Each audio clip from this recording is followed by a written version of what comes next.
Hello everyone, welcome to my strategy channel. आइए UGC NET की तैयारी करते हैं बेकार का समय नहीं गंवाते हुए। तो पहला प्रश्न है, प्रेमचंद्र के साहित्य पर सर्वत्र शिव का शासन है। सत्य और सुंदर शिव के अनुचर होकर आते हैं।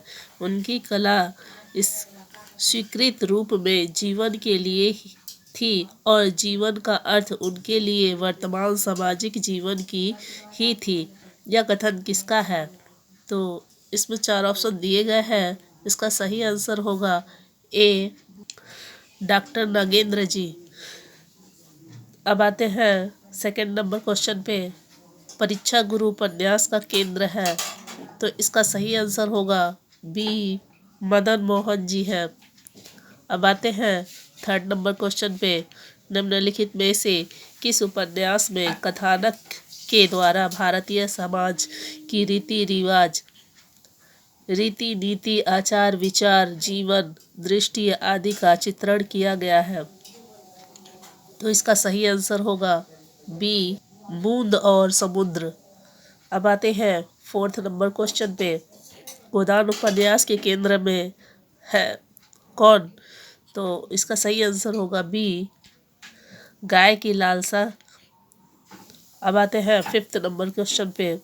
गोदान में चित्रित किया गया है, तो इसका सही आंसर होगा ए, ग्रामीण जीवन और उसकी संस्कृति को चित्रित किया गया है। अब आते हैं सिक्स नंबर क्वेश्चन पर। सिक्स नंबर क्वेश्चन है, निम्नलिखित में से प्रयोगवादी परंपरा के उपन्यासकार हैं? तो इसका सही आंसर होगा सी, धर्मवीर भारती जी है। अब आते हैं सेवेंथ नंबर क्वेश्चन पे। सूरज का 7वां घोड़ा के लेखक हैं? तो इसका सही आंसर होगा ए, धर्मवीर भारती जी है। अब आते हैं 8 नंबर क्वेश्चन पे। सुचरिता का संबंध किस उपन्यास से है? तो इसका सही आंसर होगा डी, राग दरबारी से है। अब आते हैं 9th नंबर क्वेश्चन में। इनमें से कौन सा इलाचंद्र जोशी का उपन्यास है? तो इसका सही आंसर होगा बी, मुक्ति पथ। अब आते हैं 10th नंबर क्वेश्चन पे। निम्नलिखित में से हरिजन समस्या से संबंधित उपन्यास है? तो इसका सही आंसर है बी, गोदान। अब आते हैं 11th नंबर क्वेश्चन पे। आज्ञा का व्यक्तिवादी जीवन दर्शन किस उपन्यास में व्यक्त हुआ है? तो इसका सही आंसर होगा सी, शेखर एक जीवनी। अब आते हैं 12th नंबर क्वेश्चन पर। झूठा सच उपन्यास के केंद्र में है, तो इसका सही आंसर होगा बी, डी, विभाजन।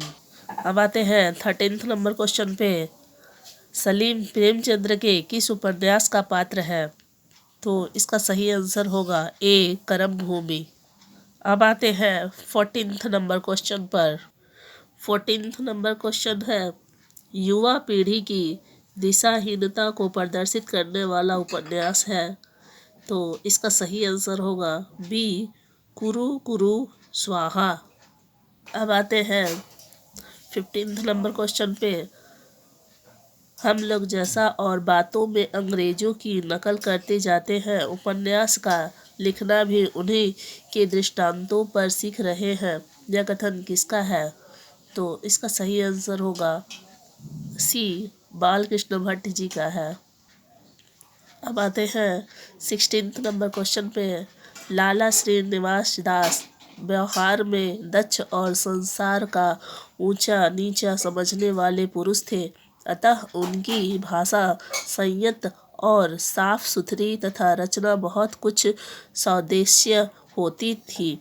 यह कथन किसने कहा है? तो इसका सही आंसर होगा डी, पुरुषोत्तम दास जी ने कहा था। अब आते हैं 17th नंबर क्वेश्चन पे। अमृतलाल नागर के जीवन परक उपन्यास खंजन नयन में किसके जीवन का चित्रण किया गया है? तो इसका सही आंसर है ए, सूरदास जी का चित्रण किया गया है। अब आते हैं 18th नंबर क्वेश्चन पे। जासूसी उपन्यासों में प्रधानता रही है, तो इसका सही आंसर होगा बी, घटना की प्रधानता रही है। अब आते हैं 19th नंबर क्वेश्चन पे। विराट की पद्मिनी, झांसी की रानी, कचनार और मृगनयनी किस विधा की रचनाएं हैं? तो इसका सही आंसर होगा डी, उपन्यास। अब आते हैं 20th नंबर क्वेश्चन पे। मृणाल की किस उपन्यास की प्रमुख पात्र है? मृणाल किस उपन्यास की प्रमुख पात्र है? तो इसका सही आंसर होगा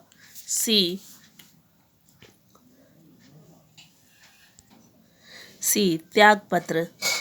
तो आज हमने और 20 क्वेश्चन कर लिए हैं उपन्यास से। अब आगे हम गद्य विधा से कुछ प्रश्न उत्तर लेकर हम आएंगे। तो आज के लिए बस इतना ही। धन्यवाद। Thank you.